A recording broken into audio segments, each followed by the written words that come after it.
Hi hello नमस्कार. Sheetal blog या Marathi YouTube चॅनलमध्ये मी तुमचे मनपूर्वक स्वागत करते. सर्वांना सर्वप्रथम श्री स्वामी समर्थ. तुम्हाला सर्वांना आजचा दिवस खूप छान आनंदाचा आरोग्यमय जावो हीच बाप्पाचरणी प्रार्थना. हे बघा, घड्याळामध्ये 5:30 वाजलेले आहेत. सगळ्यात पहिल्यांदा इथं मी गरम पाणी करून त्यात लिंबू टाकून पित असते. आज मी तुम्हाला एक छोटी पण खूप महत्त्वाची गोष्ट सांगणार आहे. सकाळी लवकर उठण्याचे अनेक फायदे आहेत.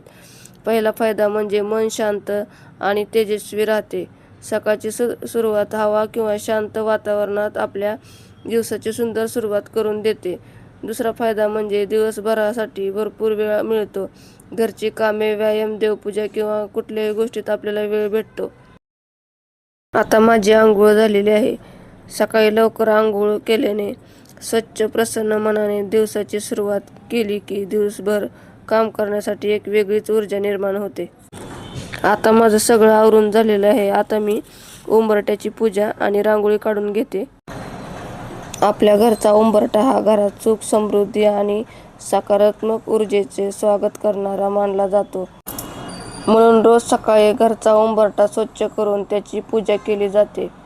त्यानंतर सुंदर रांगोळी काढल्याने घराचे सौंदर्य तर वाढतेच, पण घरात आनंद, प्रसन्नता आणि मंगलमय वातावरणही निर्माण होते. मी अशी रांगोळी काढत असते. तर सकाळच्या धावपळीमध्ये रांगोळी आपल्याला हाताने काढायला वेळ भेटत नाही. त्याच्यासाठी मी असे साचे आणून ठेवलेले आहेत.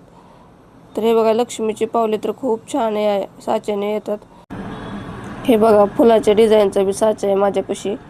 ह्याने बी खूप छान रांगोळी तयार होते. ह्याने डिझाईन बी आपल्याला काढता येते वेगवेगळी. तुम्ही पण असे साचे आणा, म्हणजे तुमचा टाईम बी वाचेल आणि एकदम सुंदर रांगोळी तयार होते.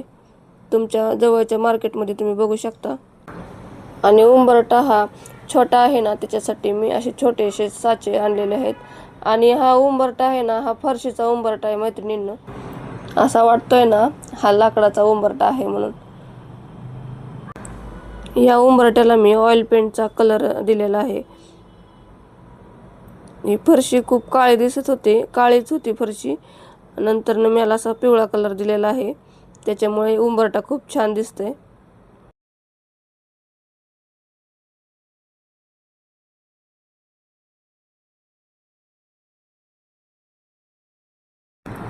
आता इथे मी छोटीशी रांगोळी काढून घेतली तुळशीपाशी.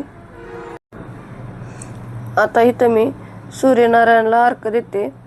तांब्यामध्ये थोडे अक्षदा, हळदी कुंकू टाकलं आणि सूर्यनारायणला असं अर्घ दिलेला आहे.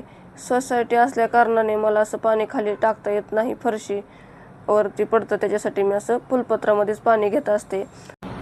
आता मी तुळशीला स्वच्छ पाणी अर्पण करते, हळदी कुंकू वाहते, फुले अर्पण करते आणि दिवा लावून मनापासून प्रार्थना करते. हे तुळशी माता, आमच्या घरावर नेहमी कृपा ठेव. सर्वांना उत्तम आरोग्य, सुख, समृद्धी आणि आनंद लाभू दे. या छोट्याशा पूजेमुळे दिवसाची सुरुवात भक्ती, श्रद्धा आणि सकारात्मक विचाराने होते.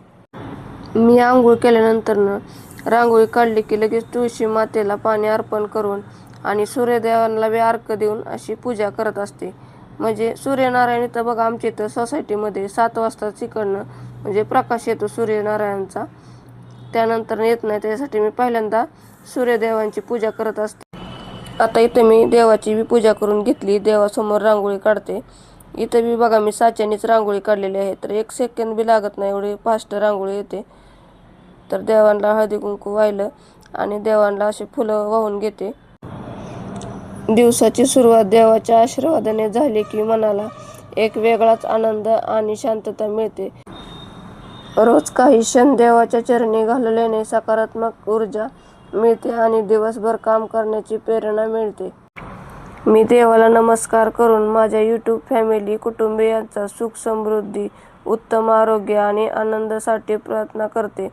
देवाची कृपा आणि आशीर्वाद आपल्या सर्वांना सदैव राहो हीच मनापासून प्रार्थना करते. चला आता आपण बाप्पाला प्रार्थना करूयात. वक्रतुंड महाकाय, सूर्यकोटी समप्रभ, निर्विघ्नं कुरु मे देव, सर्व कार्યેषु सर्वदा. गणपती बाप्पा मोरया, मंगलमूर्ती मोरया. आजची पूजा तुम्हाला कशी वाटली ती मला कमेंट बॉक्समध्ये सांगायला विसरू नका. चला तर आता आपण पुढच्या कामाला सुरुवात करूया. हे बघा, इथं मी तुळशीची पूजा करताना तांदूळ ठेवलेले असते थोडे, तर इथं चिमणी येते खाऊ खायला. आता किचनमध्ये आले आणि शेगडीची पूजा करून घेतली. शेगडीची पूजा करताना असं म्हणायचं आहे, आई अन्नपूर्णा, आमच्या घरात नेहमी अन्नधान्याची, सुखाची आणि समृद्धीची भरभराट राहू दे. आमच्या कुटुंबावर तुझी कृपा सदैव राहू दे. अशी छोटीशी पूजा करून आपल्याला पुढच्या कामाला सुरुवात करायची आहे. आता माझी सगळी पूजा झाली. तर शंभूराजे आणि हे बघा राजेश, हा राजेश आहे. हे दोघं बी जिमला गेलते, जिमवरनं जाऊन आलेले आहेत. हा बघा कसा हसतोय. ही बारकं बघा कसं मारायला त्याला, लय आगाव आहे बारकं आमचं. शंभू बाळ आहे लाडकं.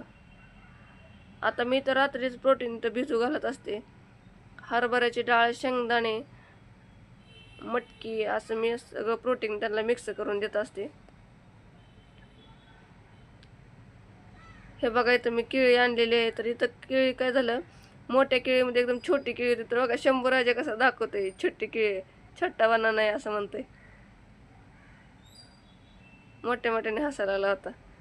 त्याला लय छोटी केळी भेटली ना, त्याच्यामुळं म्हणलं एकाच घासात खाऊन टाकतील. नुसती मस्ती घालायला पाहिजे. सकाळी सकाळी ना त्या दोघांनाही खाऊच वाटत नाही काय. त्यांच्या दोघांच्या मागं लागून त्यांना असं खाऊ घालावं लागतं मला. आता इथं बघा मी किचनमध्ये आले आणि कणिक मळून घेतली. कणिक मळून झाल्यानंतर ना चहा ठेवला आणि शेंगदाणे भाजून घेतले. आता बघा आज मी बनवणार आहे भोपळ्याची भाजी. आता मुलांना तर अजिबात आवडणार नाही, तरी पण करणार आहे. तर इथं कढईमध्ये मी पाणी ठेवलेलं आहे आणि थोडंसं मीठ घातलं आणि भोपळ्याचे वरचे साल काढून असं बारीक कट करून घेतलेलं आहे भोपळ्याला. आता त्याच्यामध्ये मी इथं भिजलेली थोडी हरभऱ्याची डाळ टाकलेली आहे. आता भोपळा शिजलेला आहे. आता कढईमध्ये तेल घातलं, जिरे मोहरे घातले. जिरे मोहरे चांगले तडतडले की त्याच्यामध्ये मी लसूण आणि मिरची घातली, मिक्सरमध्ये बारीक करून घेतलेली आहे. थोडीशी हळद घातली. आता कोथिंबीर, मिरची आणि तुम्ही लसूण घालू शकता. कोथिंबीरनं तर खूप छान टेस्ट लागते भोपळ्याची भाजीची, पण माझ्यापाशी कोथिंबीर नव्हती त्याच्यासाठी मी मिरची आणि नुसतं लसूणच घातला, पण तरी खूप छान भाजी झाली.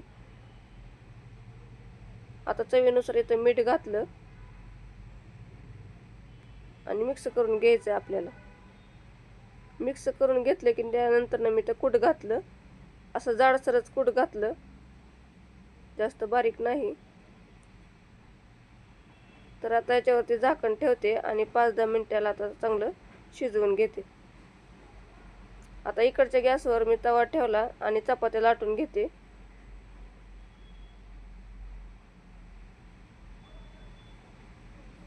सकाळी खूप धावपळ असते बघा.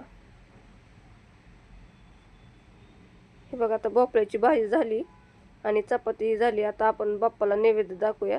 तर मी रोज असंच नैवेद्य दाखवत असते बाप्पाला.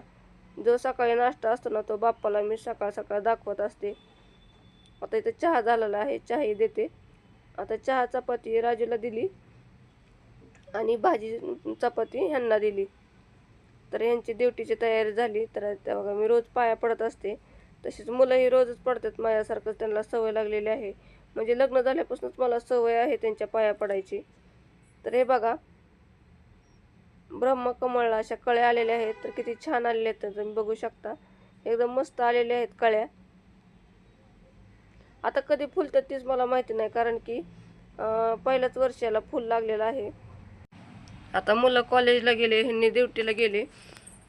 आता मी लगेच काय करत असते, पहिलं काम कपडे धुवून घेते. म्हणजे आता पावसाळा आहे ना, त्याच्यासाठी कपडे सुकत नाहीत, त्याच्यासाठी मी पहिल्यांदा कपडे धुवून घेत असते. तर आता वाजलेले आहेत 8:30, 8:45 झालेले आहेत.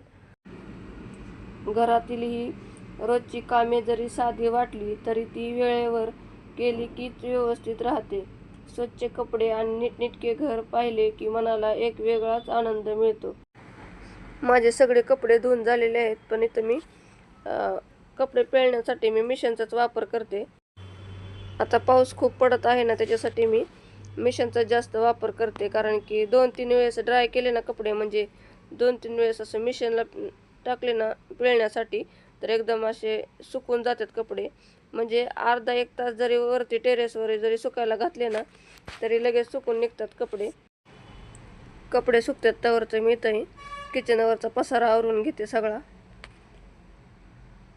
तर कढईमधली भाजी काढून घेतली आणि जिथले तिथे सगळं सामान ठेवून घेते.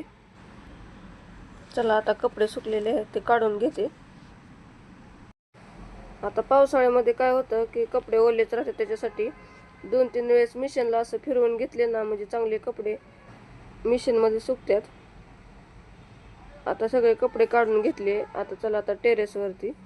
आता टेरेसवरती मी कपडे वाळू घालायला आले. तर बघा इथं किती वारं सुटलेलं आहे, आभाळ बी भरपूर आलेलं आहे. आता काय माहिती पाऊस येतो का काय.